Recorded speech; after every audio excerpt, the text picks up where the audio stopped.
Hello there, my name's Phil Williams and I would like to welcome you to Audio Angling, the podcast site of fishingfilmsandfacts.co.uk.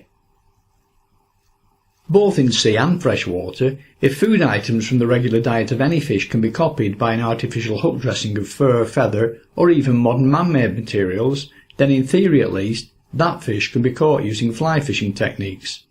Leastways, that's what Scottish fly fishing fanatic Alex Wilkie, or just plain Wilkie to his friends, thinks. And to prove that point, over a very wide range of species in both freshwater and in the sea, Wilkie has done just that, with the most recent and for me the most impressive of which being a 28-pound tote from Loose Bay in 2013. So why this fascination bordering on obsession with fly fishing? How did all that come about? Well, the reason I got into fly fishing was I was lucky enough I was the oldest grandson, and my grandfather was like a fishing addict, and I just took everywhere with him. And this time he was right into his fly fishing, so he took us up north, over the north of Scotland. We used to fish for wee wild brown trout, with wet flies. I was lucky enough and all my dad worked in the railway, so I had free passes so we could go anywhere on the train, and back then that was the way to do it. My granddad would take me to school holidays, and we'd go up there for a month, we'd stay in wee bothies, railway bothies, right over the line. It was basically a paradise for a young boy, and he learnt us how to fly fish. Started off with bait fishing first when I was young, and then he learnt me how to fly fish, and it just slowly progressed for then. I learnt how to tie flies, which was something I always wanted to do, and when I learnt how to do that, that was icing on the cake. So that's the kind of background into my fly fishing. I've done that for years and years and years with my granda. Then my granda passed away. It was like rainbow trout fishing came on the scene. Everybody was into rainbow trout fishing, a lot bigger, a lot stronger. The flies were a lot more brighter, aggressive. It was taking kind of the world by storm. Basically all the places were opening up fisheries and big massive fishing. We were going for catching fish at maybe 4 and 5 inches long to the best maybe 2 pounds. That was like the holy grail fish back then.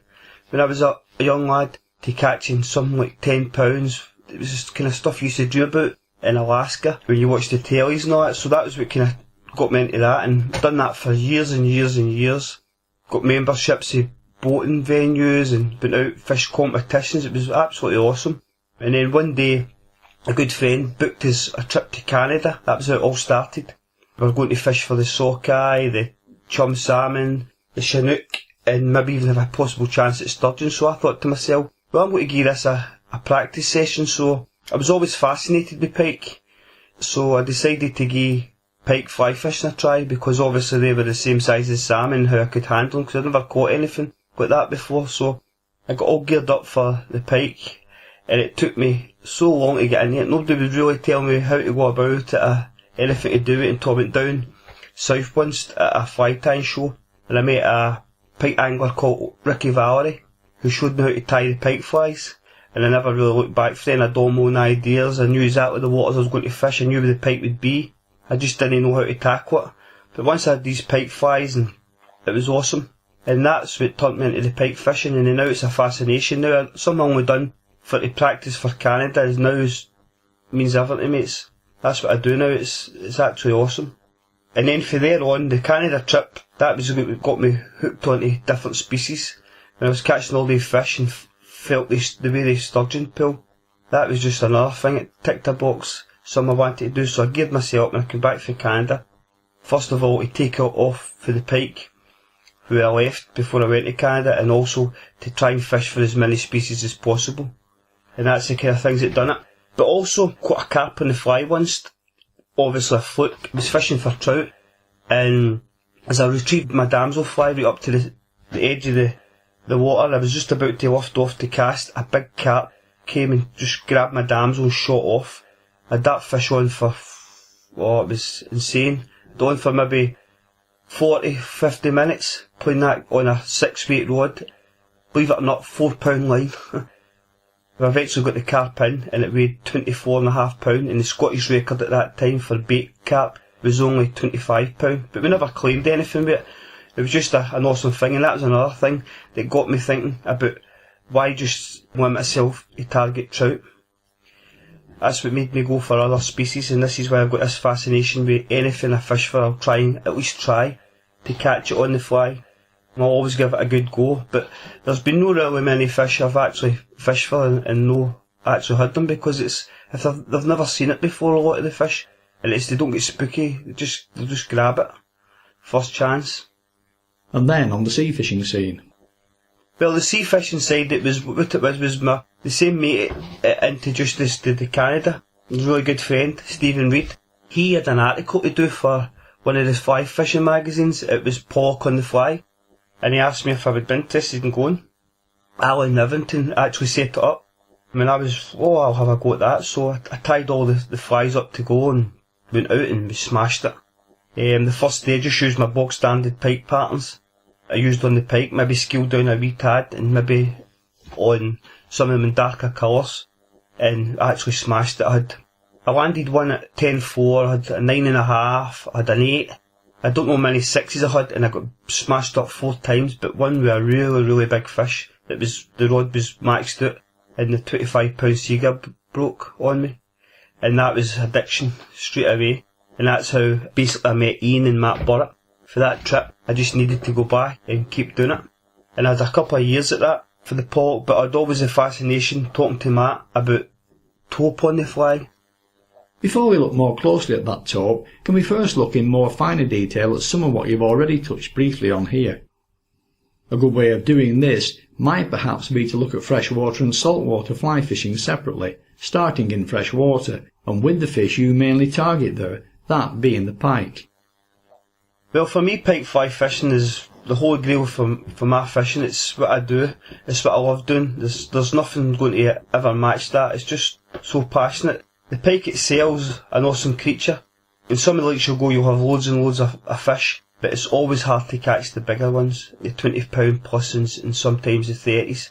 They're really, really, really hard fish, and that's what it kind of brings it up. That's what does it for me. The fishing itself, it's just a journey, it's an adventure when you're going for the pike and the fly. You've got to be there at the right time, right feeding. There's so much things that come into it. What size of fish they're feeding on. They're just not as easy to catch as everybody reckons. They think they're gun-ho. You'll maybe get a short period of time with pike fly fishing that you'll catch good success, possibly after they're spawned. And this is the bonus time. But the rest of the time you're fishing because you love it. It's the kick you get out it. You're fishing for bites most of the year, and obviously if you catch the big ones you catch them, apart from out of that time of the year after they're spawned when they're relatively easy to catch.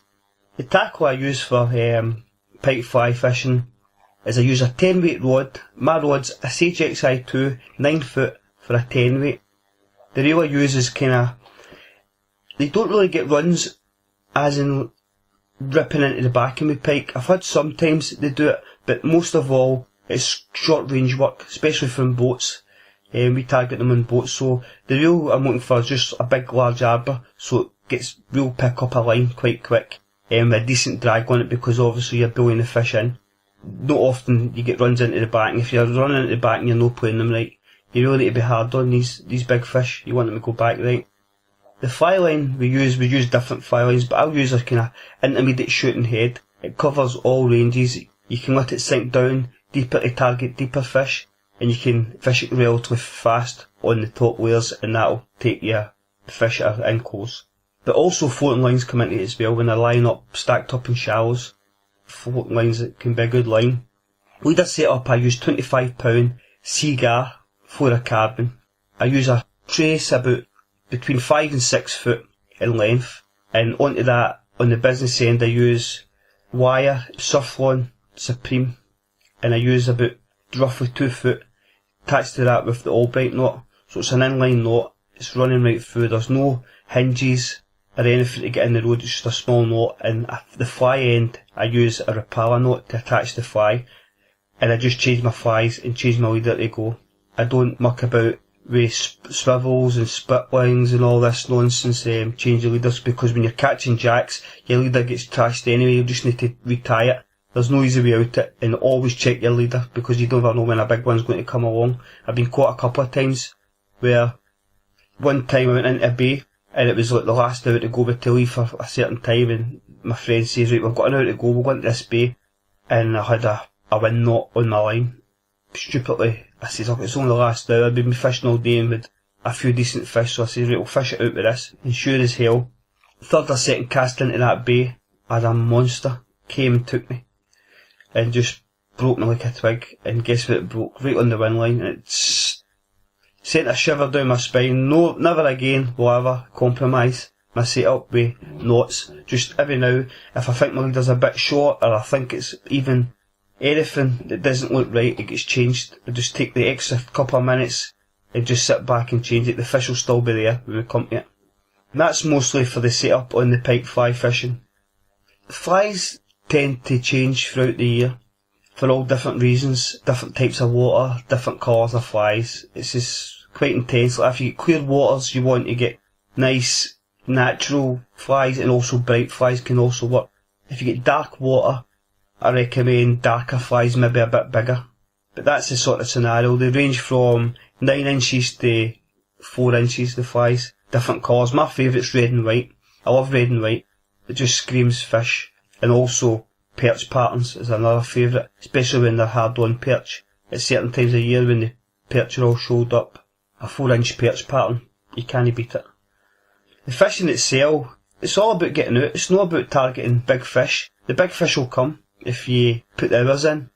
Pike fish is more about putting hours in. You hear all these gurus talking about the greatest casters and fishermen, but to me it's about finding fish. You can be the best caster in the world, you can be the best fly tyer in the world, but if you can't find the fish, you'll have no success. It's all about finding fish.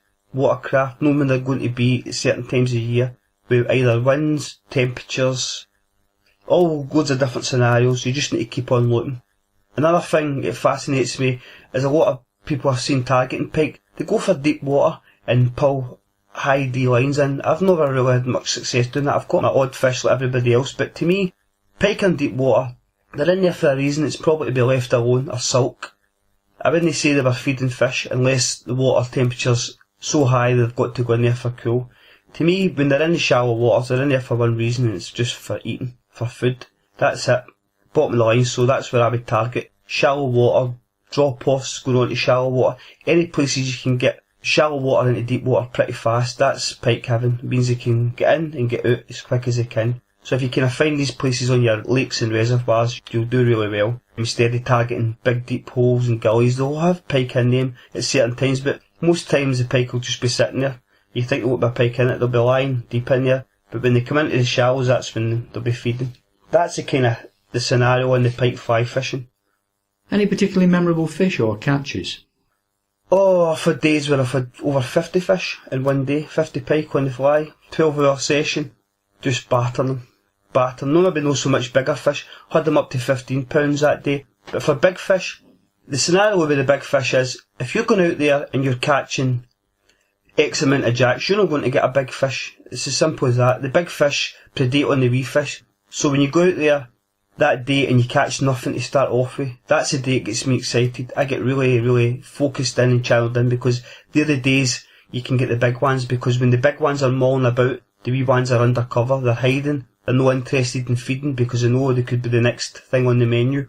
As for loads of fish, I don't really specify in targeting jacks and loads of fish, but if it comes, it's fishing. They come, and I thoroughly enjoy it.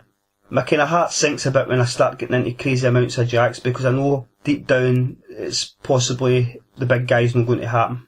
And obviously you go through a lot more tackle. The jacks wreck your flies, they wreck your leaders, you're changing this notable wire, you go through that particular day. Believe it or not, when I caught the 50 smaller fish in the day, I went through a full spool and a bit of surflon.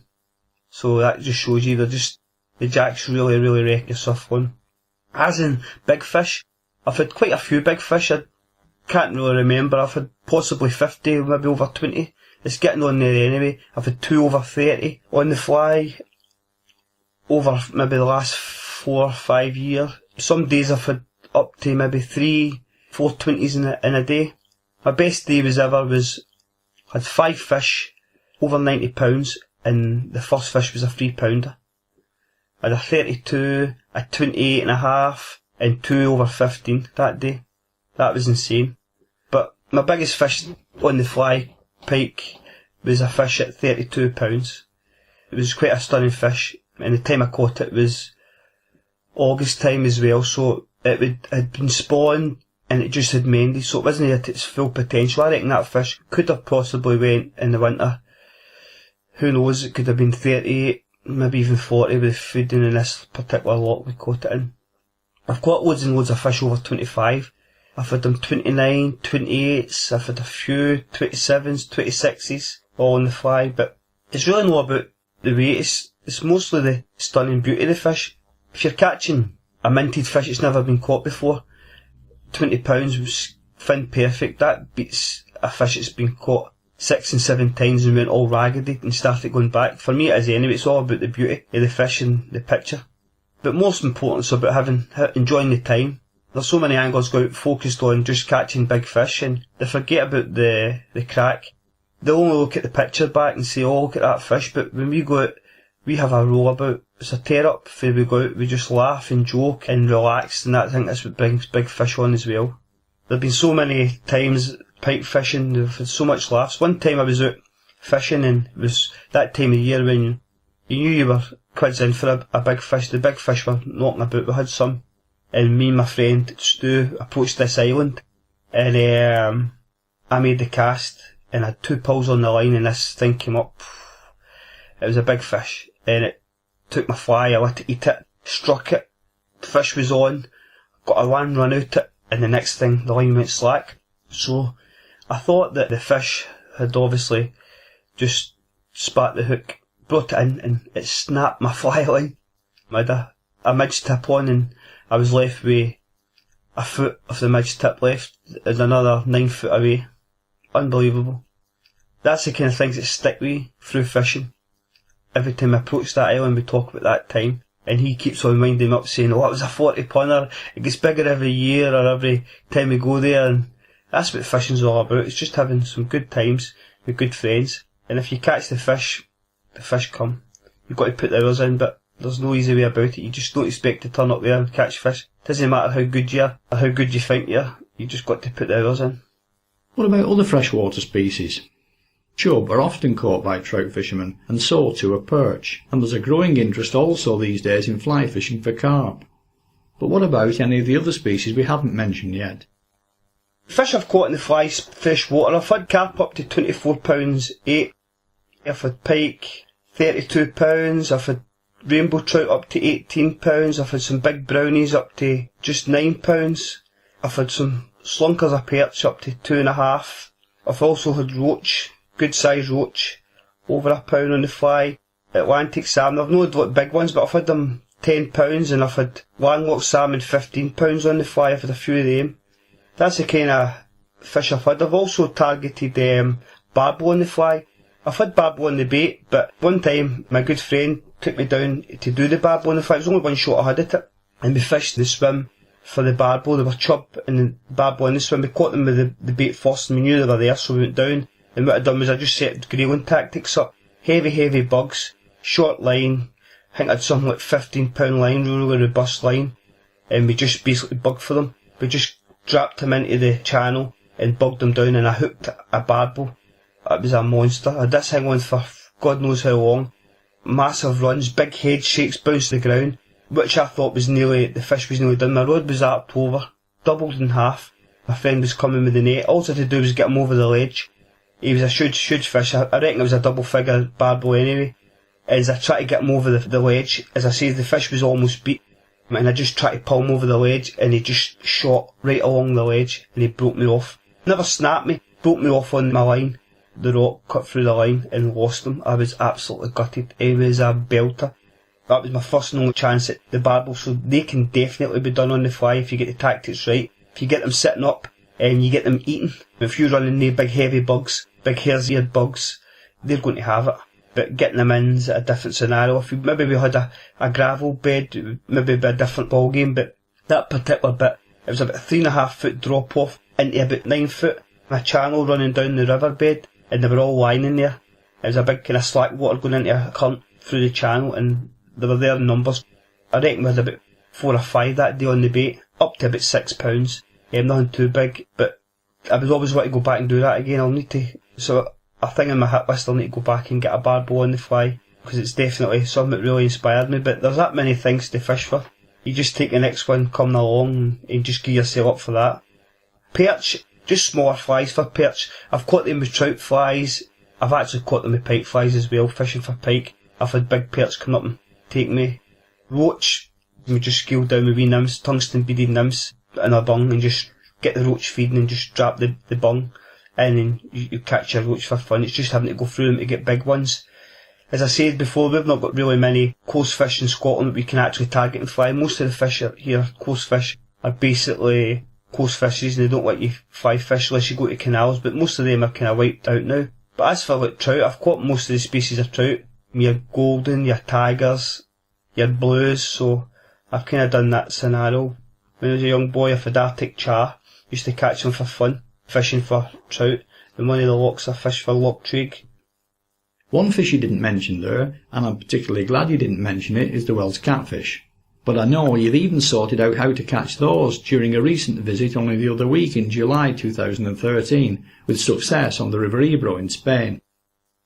Well, the Ebro's like a special place to me. It's something I've always wanted to do was catch a £100 catfish.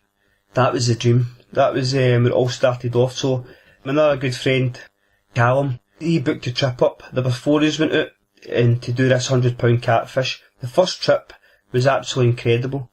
It was like paradise. We hooked up an awesome guide, Lee Carpenter, absolutely legend in the cat world over there. He's won the catfishing World Series twice, and now he's a really good friend. He took us out the first time, and the cat fishing was insane. I had 3 fish over the 100. My biggest one was 160 at that trip.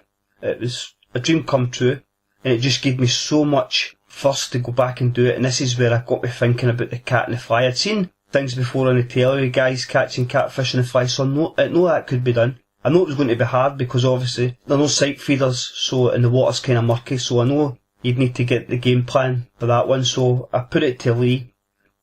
He was kind of hesitant at the beginning. He didn't know, he's never had a fly fishing background, he just thought it was guys chucking bits of feather about. So I says to him, we're coming out next year, I was going to bring my fly gear and we could try it. So he had open mind, we went and done it. So the next year we went out to try and catch these cats. That year, the ecosystem wasn't very good. The water was so low, there was algae in the water. The catfishing itself wasn't up to what we expected. Not only that, there was a full moon. So that year on the cats, we didn't do as good. We had 1 fish for the 4 of us, 120, and we had a few fish in the 80s. And I think I had 5 fish, the biggest I caught was 70, which wasn't good for the cat fishing side of it, but what did happen was we had obscene amount of carp up to £35. I had a carp up to £35. It got that ridiculous that we stopped taking pictures of anything under £20. We were averaging at least 20 carp a day. In fact, because of the cats had obviously predation, they'd switched off, they weren't feeding. The carp just came on and the trip was made up with carp fishing. But I actually stayed out one night, really. This is where it all kind of kicks in. We were watching it every night, and every night we went back, we dropped us off back at the shore to get the cat to go back to our digs. There were catfish moving on the surface everywhere. And I thought to myself, this is going to happen. I had all my flies set up, my rod, and Lee was kind of getting excited. But the night I should have went out, Lee says, we'll just wait another night because we'll see how it goes. And that night they were everywhere. They were insane. I can remember going back to the hotel that night and I didn't want to go back. There were bleak following the boat. There were fish all over the surface, moving, cats splashing tails. It was paradise. So I went back that night, got my gear all ready for the next night, went back out there the next night, had all my sleeping stuff, my fly gear, everything was there. And we fished all day, we had a good day, and we dropped the boys back that night, and sure as hell, the koi cover came over, and there wasn't a fish moved. We had a slight breeze as well, which kept the fish down. But we went to our bed, say, at 11 o'clock at night, and we thought, Lee says to me, what to do is if you hear anything on the surface, might kick in yet. So sure as hell, 2 o'clock in the morning, started hearing the surping and the tail splashing. Oh, I was up, kid at Christmas time, got Lee up, we got all the rods set up, there were cats, no lots in, but there was an odd one moving on the surface. The moon was out, but there was cloud cover coming every now and then. So we got all the stuff onto the boat, went out in the boat, and I started casting. Never casting at any cats because there were none rising round about, it was just sporadic. They were moving in the distance. The hairs were standing up in the back of my neck, casting this line, because you didn't know any time it could have came, and they were all big fish. It was like big fish. And we knew that's how we were getting them during the day. They were just hard on the feed at night, and that's why we were getting the carp. But when Lee seen that fly the way it moved through the water, he was slabbering. He knew that this was a definite. He knew this could be done. It was every bit as good as his lures. He's caught them in lures, and he knew what I was doing it was nearly just like chucking a bit of fluff about. So we gave it an hour, and basically what had happened was all the locals were round, shining torches on us. They seen us out in the boat. We were making a lot of disturbance, and it kind of unsettled Lee. He says, look, we'll just leave us now, and we'll come back in. So we got back in and we spoke about it the next day, and he was really, really up for this. And he says to me, what to do is, if you've got the resources come out next year, and he says, now, you can make me a film, and I'll do a deal with you and we can fish for cats on the fly. And that's what I'd done. It was a whole year for them, and I just thought nothing else about it. In the background, Lee was getting areas all sorted out for it. So July this year, I went out to Ebro System to do a feature for Lee for his website, make him a video for his website with cat fishing for cats on the fly. And what we done was we started off, we put all the food in the boat, all the bivvies, and we just drove up to the top of the river, and we fished it all the way down, stopped him off at all his favourite swims, slept in the boat. That was what we done. We just camped out, and it was an adventure.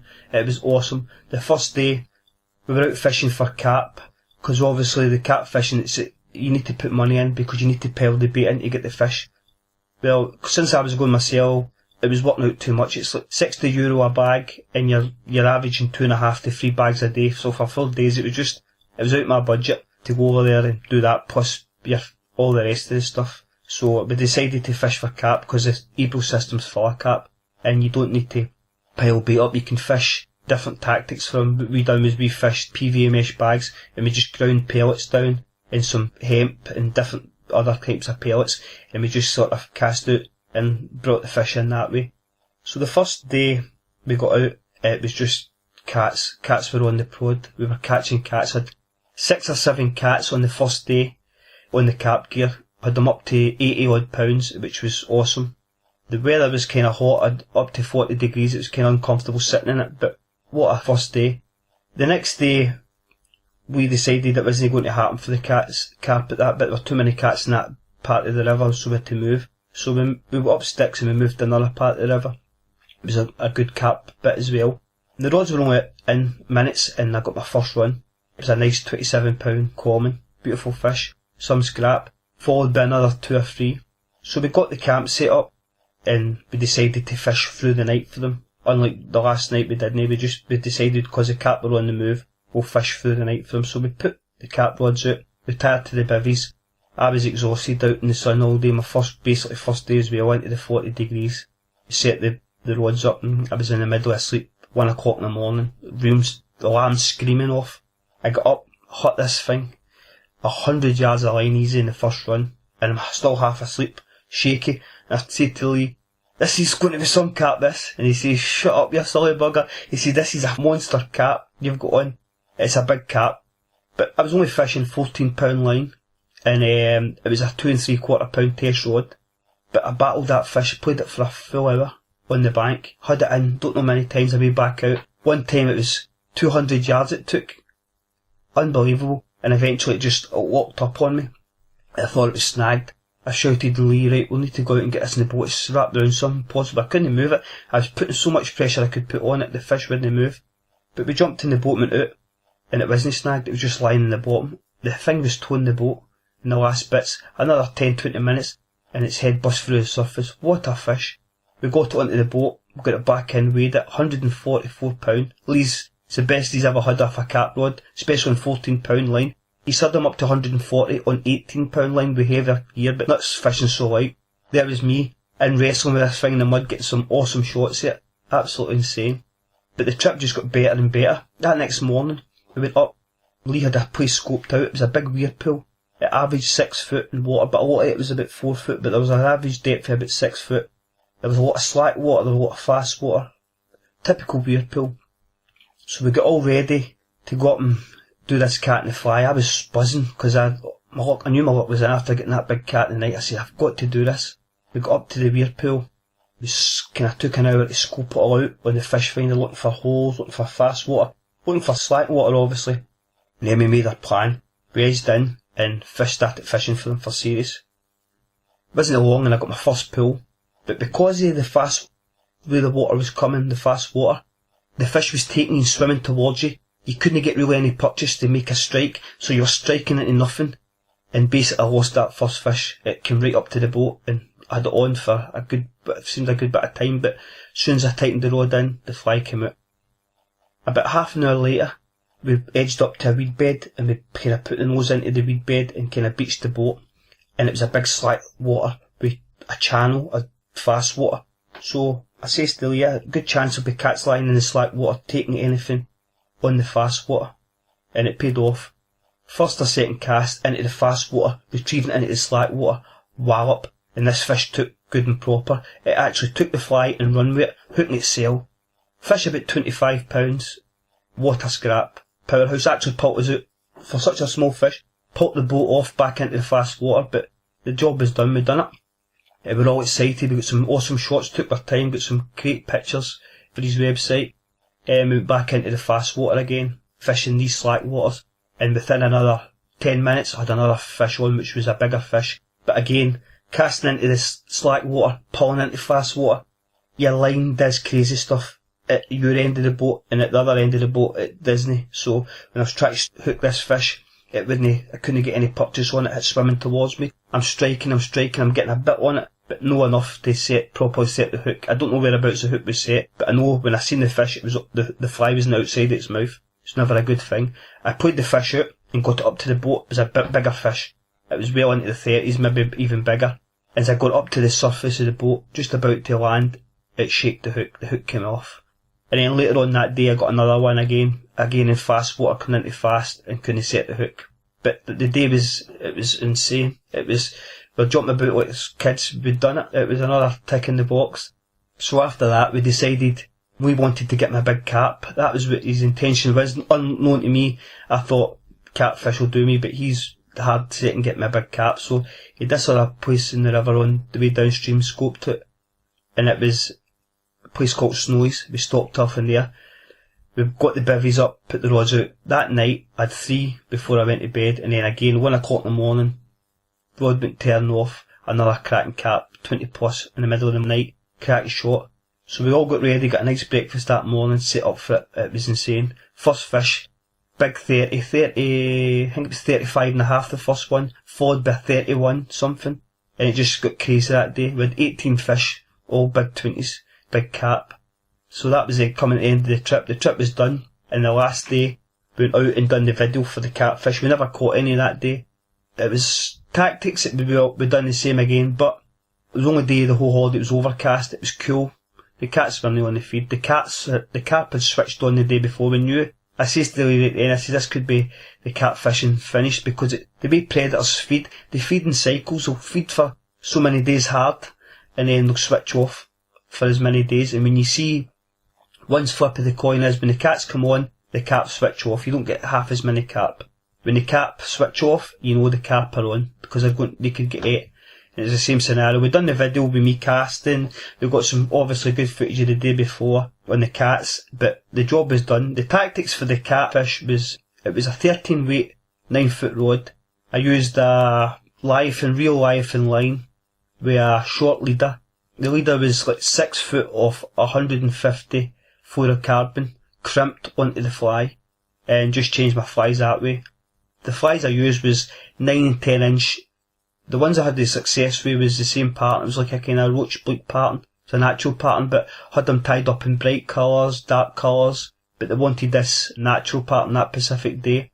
But it just tells me that it's going to be done. Next year I'm going back again, and I'll go back every year until I get that 100 on the fly. I just say to Lee, I need that bit of luck we got that last time. If I can get them and camp them out in the bank and I can hear them coming on feeding at night, I'm going to have one. The big fish, when they're splashing, actively feeding at night, and I'm casting these big flies. And the way I've made the flies is to make a big splosh. So when you cast the water, a big splosh, it's like a fish in distress. And these things, they don't sight feed. It's all to do with vibrations, and it's all to do with noise. So when they hear the splash, it's just attraction, and when you're retrieving it, they're going to have it. I'll be back there next year, and if I don't do it next year, I'll be back there, as I say, until I do it. I'm really looking forward to catching 100 pluser on the fly. Whether I get it in's another story, but the confidence then again, I got that one at 144 in on such light tackle. A cap rod 2 3/4 test. My 13 weight's a lot stronger than that. Only 14 pound line. I'm using 150 with a 60 pound braid core. So it can be done. I know I can do it. It's just a matter of getting the luck to get a chance to do it. The reel I'm using is a Nautilus reel as well, which is one of the best reels in the world, I reckon. Disc brakes, so it would stop a train, this thing. Can we now move on to the sea fishing scene here in the UK, or to be more precise, in Scottish waters? Ian and Matthew Burrett have a long-standing reputation for fly fishing for pollock around the Mull of Galloway, which I've experienced at first hand with Alan Hetherington and his numerous IGFA World Tippet Class records, all of which incidentally went back alive and unclaimed. Something I know that you've also had a go at. The Mull of Galloway for me is a special place. It's absolutely fisherman's paradise. It's untapped. It's unlike anywhere you'll go in Scotland where the trawlers have come in and ruined it. The Mull of Galloway is probably one of the only places left in Scotland. There's maybe a handful that you can catch double figure pollock right off the rocks. Pollock fishing's insane. It's such a untapped resource. There's so many of them there. It's hard to believe you can go out there and just batter so many pollock. That first trip we had on the Mull, I reckon we done 100 easy, up to double figures. I've had days out there with Matt Burrett. One time I took my wee boy Xander out, and I reckon on a half session I had 40 myself, all averaging the £6 mark. It was crazy. But then again, some days you go out and they don't play ball, but that's the magic thing about the Mull. When you go out for the pollock and don't play ball, you just go and fish for the top, or else you'll fish for other species. There are that many different species there. The pollock fishing, to me, it grasps me because it's similar to the pike. It's the same sort of tactics again. It's a big predator. You've got to get the flies in front of you and aggression, and it takes... There's no fish for... All the species I fish for, I reckon the pollock, even though it's a wee fish and I've caught big fish, the pollock, for its size, there's no fish will beat it in its first run. It is absolutely insane. It'll rip the rod out your hand. There have been times when you hook these pollock and you think, Mamma mia, I've got a monster here. And you bring a £6 pollock up. You just can't believe they can do what they do to your rods. And that's including pike, 3 times their size, whatever. It's insane, the species. But the Mull, to be fair, there's so many different bays and nooks and crannies in the Mull for them to hide. There's wrecks or rocks. It's just an insane place. The tactics I would fish for the fly with pollock is I particularly like dark flies for pollock. Again, a 7-foot leader, £25 Seagar, flare carbon. As fast as a sinking line as you can, I use an airflow depth finder. Awesome line, it sinks about 9 inches a second. Really, really good line. The retrieves I use is like a steady but slow, short, sharp, jerky retrieve, just wee pulses and just hanging it every now and again to get extra depth. Also, a tip I would use MD for pollock fishing, mark your line. Take your line out before you go out fishing and mark it with a pen. What I do is I take my line out and I mark my line with my measuring tape, so I do 30 foot. Usually 30 foot will be the head, so you'll probably just get 3 marks just by the head. They're usually about 27 foot to be precise, so you know exactly where you are. So you've got 3 marks on your 30 foot, then again I would do 40 foot, I'd get 4 marks on hit, and that's just the markers you use because you're fishing over 40 foot of water. So you've got to realise to yourself, when you hit the 30 foot, you've got 30 foot, a line out plus your 7 foot leader. So it leaves you how much chance you know exactly how much you can let the fish go. There's a thin line of landing big fish and getting bust up. And this is the secret way of doing it. When you hook the fish, you've got to put the beans on it, but it's going to take you down and down. You've got to get some start. So when you hit that 30 foot mark, you've got 7 foot of leader, you know you're almost near the kelp. You know you say make a break when you're getting there. If you're fishing deeper water, you can obviously adjust to yourself, but it's a good tip about where to go with it. And fish the fly right to the braided loop hits the ring, because I don't know many fish I've had where you're almost about to recast and the thing takes you right on the top, they follow you right up 40 foot easy.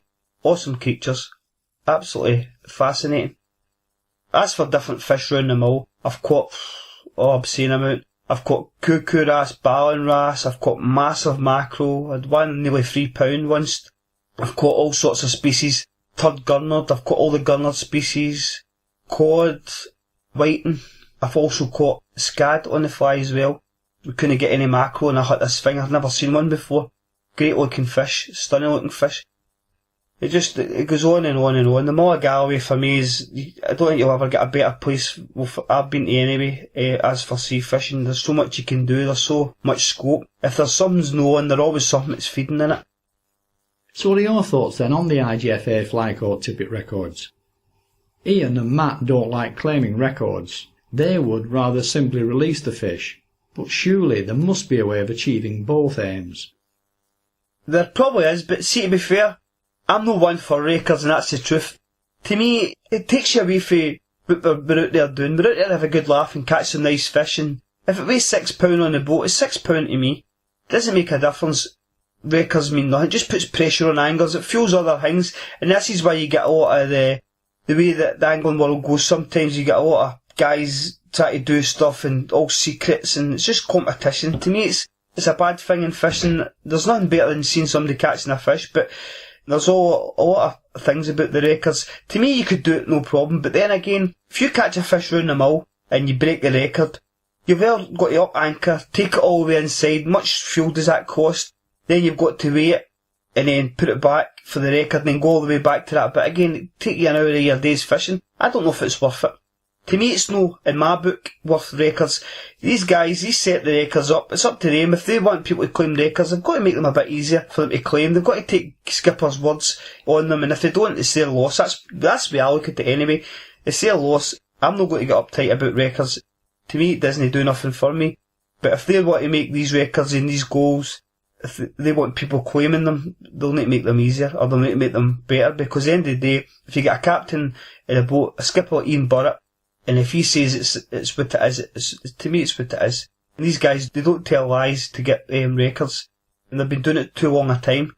But there is ways you could do it. You could have a tank there in the boat, you could bring your fish in, but there's all sorts of things as well. If they don't believe the weight, or whatever, who says they believe the weight of the line? If they wanted to do it, you could have a big tank, put the fish in the tank, take it in shore, weigh the fish, but I don't know if it's something that's worth doing. That's just my take on it. I'm not interested really in records. I've got my own goals and targets, and if I can meet them in my eyes, I know I'm a happy man. Now, for those that don't know, the Mull of Galloway at the western extremity of the Solway Firth also marks the western edge of Luce Bay, an area noted for its taupe, which are a potential target that I also know hasn't gone by unnoticed by you.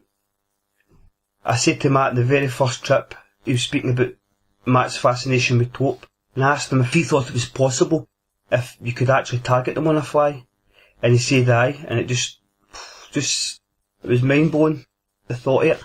So when I got back home, I started to think about taupe on the fly, and I got back out with Matt a couple of days later and we spoke about it. He reckoned there was certain areas in Luce Bay where the taupe come in.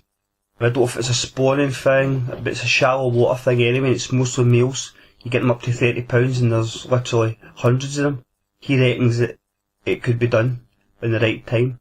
And 3 years went on for then, and we tried and tried, we had bad luck with winds and weather, and eventually it all happened. It was absolutely incredible. For that 3 years it took us, we just constantly going out, constantly thinking about tactics, how we would get them, and up until the actual day itself, it was just a roller coaster ride. We tried it, I went and bought a rod, and we tried, obviously, the waters we were fishing in, we couldn't target them in the fly because, number one, some of them were far too deep, we couldn't get lines to go down, and obviously the tide in the UK, it's just, when you put a fly line down there, it just doesn't go down, it's like a big kite, because the line's so thick, the tide holds it up in the water so it never gets down to the bottom, and if it ever did get down near the bottom, you would never have any contact in your fly, so there'd be no much movement off it either.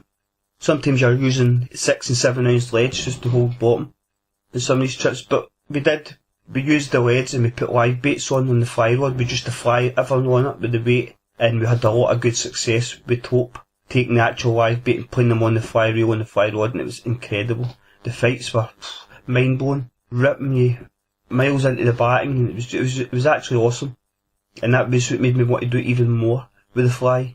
the fact of not having a weight on and just playing it, until when the big day did come, it was so intense.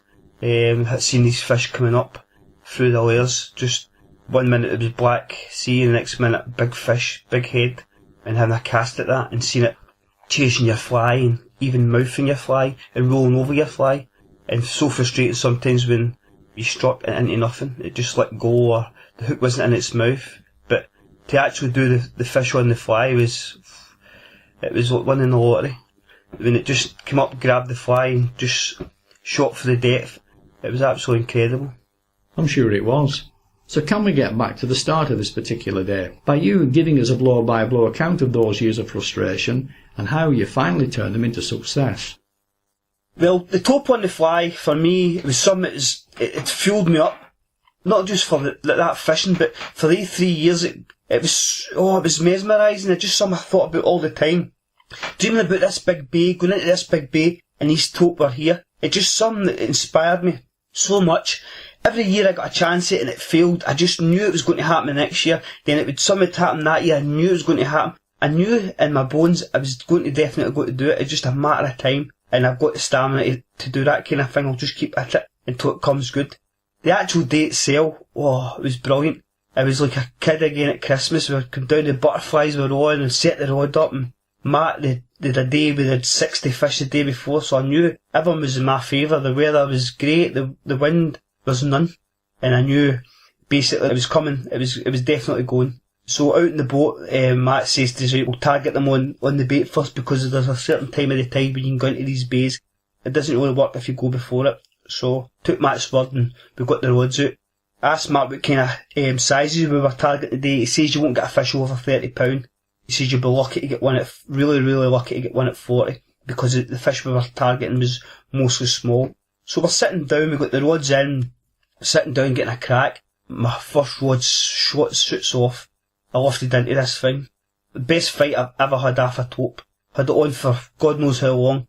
I couldn't actually believe it was a taupe. It was so strong in the shallow water. Everything was so right. The tides were good, and it was a male taupe, over £40. Big male taupe, big black spots. What a fighting fish. Couldn't believe it. That was my trip made. I says to Matt, that's some fish to catch out here. And he says, unbelievable fish. Amazing fish. So things were just getting better. I tried fly fishing off the back of the boat at that particular time with the tactics just to get my hand in, casting big long lines, but again the tide wasn't right, my flies weren't getting down, I knew this. I didn't even have as much as a sniff.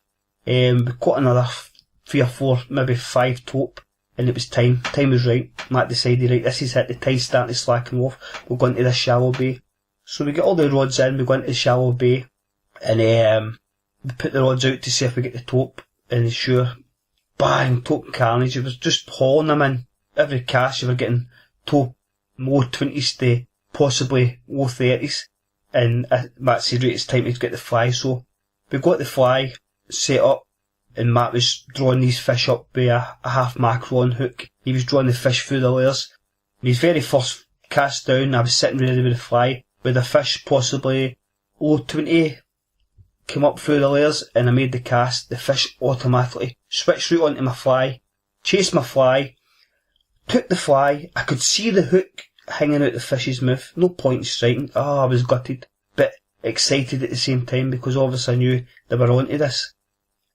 That couple of hours, you're only getting a couple of hours at this, as that couple of hours went on, Matt, it was carnage. Every fish he was pulling up, he was grabbing the bait and hooking itself. We're hardly getting the chances of them coming up to the boat to actually grab the fly. The fly I was using was a heavy fly as well, so you were getting limited time, as in like in the view of it. With that particular day we had 3 fish up, and 3 fish actually took my fly. One was quite a big fish, about the 30 mark, and basically it was swimming about with its mouth open, but I could see my fly, so when I struck, it came out. But the magic hour passed, and we never got the taupe, and then I went back onto my fly rod. I took my fly off, because it just stopped, none came up, and I started melting them again. I ended up with 30 odd taupe that day, so I did, to the boat. I don't know how many I had on my fly rod, maybe a bit of bait and a hook. It was insane. But that day, it was my best day in the taupe ever, landing 30 odd fish up to £40, but never get that one to fly. I went home gutted. I was bust, just thinking, if only that one would have closed its mouth, or only that one would have had the hook in it, the job would have been done. But anyway, the next day, I came down early, I was G'd up, even more confident that this is my last shot at it, I'm going to do it this day. I knew it was just a matter of time, just getting a wee bit of luck on my side, and we'd have it done. So the game plan was set, we went out in the deeper water again, fished for them until the tide turned, we'd done everything right. Again, I got another 2 40s that day, I had a 40 male and a 40 female. No quite as good a fight as the first day, but amazing fish, some awesome pictures, and also catching another maybe 5 or 6 fish in the 30s, just waiting for that magic time to come in. But this time, we'd done the game plan. We thought about it at night, I thought to myself, why am I using a heavy fly? We've got a high heavy line, the fish are in vision, we don't need heavy flies, so I opted for a more buoyant fly with maybe a big deer head on it, made it float on the surface, but also when you pulled it through, there'd a lot of dispersion. I know the top, same as a lot of predatory fish, have got a lateral line, it seeks out vibrations. So this was what my plan was, the vibration of this fly come through the water, and using the heavy sinking line to get the fly down rather than the heavy fly itself. It gives you more time as well, as in field of visions. Before, I was only getting such a short cast, 2 or 3 pulls, the fly was disappearing under the fish, where that wasn't going to happen. This time I'd always on top, the fish were always looking up, it gave me a lot more time to turn it, and Matt had an idea as well. Instead of using a hook to hook the bait on with the blood to tease the fish up, he was going to tie the bait on. So we put a hole through the mackerel's mouth and tied the bait on, where when the fish were grabbing it, they weren't getting hooked, so we're getting more chances to the fish to come up to get me to cast to them. That was the game plan. We're all set, we're all psyched up again for the big finale. Sure as hell, the time came again, the tide slackened, we went into the bay, put a rod out to see if we could get them in till we found the fish. Rod buckled over, brought it in, nice tope, that was it, rods were all put in. Matt set his rod up with his tied on bait, and I had mine sitting ready for the fly. First drop down, Matt teased the fish up, there again the fish shot through, I casted the fly towards it, it grabbed it. To be fair, through the day, the tope were grabbing the flies, the way they take at the back of the fish, they take at the back of the fly, basically the mouth it. Even when I was bringing them in the bait, you were getting possibly 3 or 4 hits before they actually grabbed it. But this is just what they do, they feel their foods. So, as the day went on, an hour and a half you get at this went on, the fish were coming through, I was making the cast, I had loads of time, the fish were seeing it, they were chasing it, it was so exciting seeing these fish in the layers. One particular fish we had, believe it or not, 3 times it took my fly. What had happened was, it came up through the layers, pulled the mackerel right out the water, and the fish was looking, I made the cast, it shot onto my fly, I stripped it out its mouth, it turned to go away, Matt dropped the bait back in again, it shot over the bait, pulled it again, I cast it again.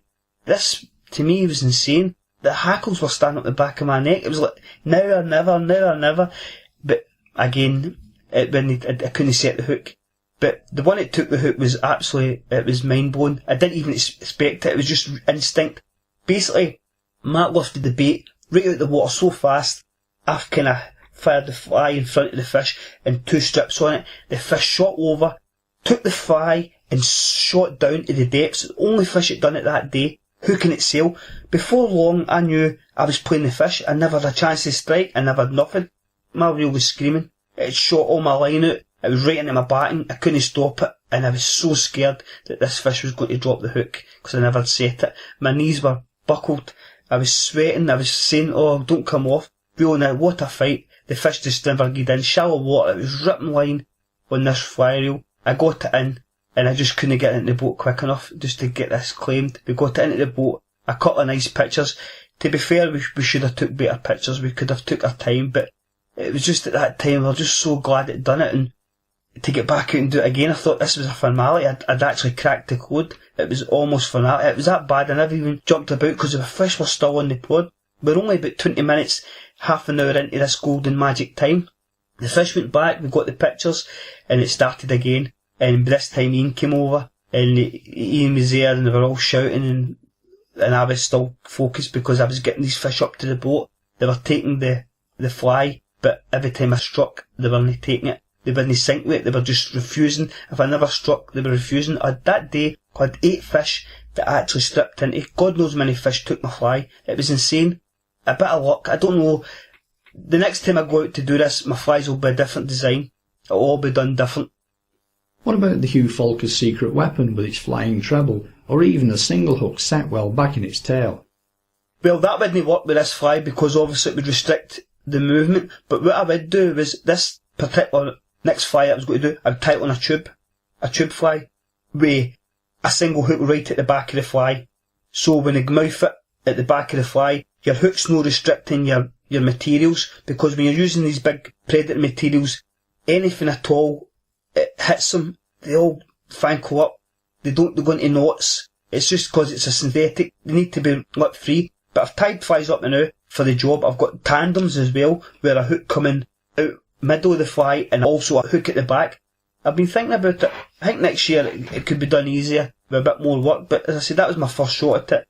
First actual crack at actually seeing the fish and knowing what it was in, and we sort of kind of smashed it that way. But now it's there for MD to do. The groundwork's been done. The bullets have done the groundwork. It's just a matter of getting the luck with you that day to go out and do it, and getting your tactics right on the day, and it can be done for fun. There are that many fish in that particular part. It's just a formality. Final question now. What would be the ultimate fish for you on the fly, and why? Firstly in British waters, then fishing anywhere in the world. To be fair, on British waters, it probably was the taupe. That was the fish that kept me up at night. That was the fish I dreamt about. Now, I don't know. Now, I've not even got another fish for Britain that it gets me that uptight. Even for years, trust me, that £30 pike, that kept me up for all sorts of times. There were almost times I thought I could actually touch that fish, and I knew it was coming. I had that feeling that I knew that fish was coming. That was going to happen. It was just a matter of time. It was already caught in the boat, in the net. It was just a matter of time before it showed up. That's how confident I was with that one. The taupe was similar, but again, uncharted waters. I've not really got a grasp of that kind of fishing. I knew it was going to happen, but I wasn't too sure. I knew I would have just kept doing it until it did come. Now I've not got any fish as in in my sights now, because I've just done the catfish. That was the target. As in foreign fish, there's one fish that I'll definitely catch. Striped bass. It's no a hard fish to catch, but it's just something I want to catch in the fly. It's my next target. It's on the radar, and that's the one. I watch programmes where they feed. They're just big, awesome predators. Stunning looking fish, and I don't think they're that hard to catch in the fly, but it's just a fish that I just want to go and do. But there's a fish I want to catch, and I'll do it before I die. It's a rooster fish. I want to catch a big rooster fish on the fly. I know exactly where to go for that. It's just getting round to that one. There's so much to do, but I'll definitely get round to doing that. But the next species on my hit list just now is a striped bass. It's something that's always grasped me with its beauty. It's just a stunning looking fish. I'd just love to get a decent one, maybe a £20, I don't know. Maybe up there. It doesn't need to be 20, but it needs to be a decent size up there. But as I say, the albacore and blowfish, they would be more than welcome to catch on the fly as well. I heard the blowfish really fight. They're quite easy to catch as well. There are obviously going to be fish which for a whole host of reasons are off limits to being caught on the fly. The best example I can come up with off the cuff would have to be the common skate, a fish that grows big, usually lives at incredible depth, and is a challenge to get up even on a full £50 class stand-up outfit. I've actually caught small rays on a fly rod, but like you in your early testing attempts, I was using bait on a downrigger to get it down just to see if the outfit could cope. No problem at all with the free-running taupe, but when the thornback latched onto the bait, it was touch and go as to whether I could put enough pressure on to break its seal from the bottom. So it isn't particularly always down to the size of the fish. Body shape and preferred environment also come into the equation. That said, you've already had many successes in areas where others may well have cast doubt. So your final fly-caught species list is shaping up to be impressive to say the least. My thanks then to Wilkie for sharing his exploits and obvious enthusiasm with us all here.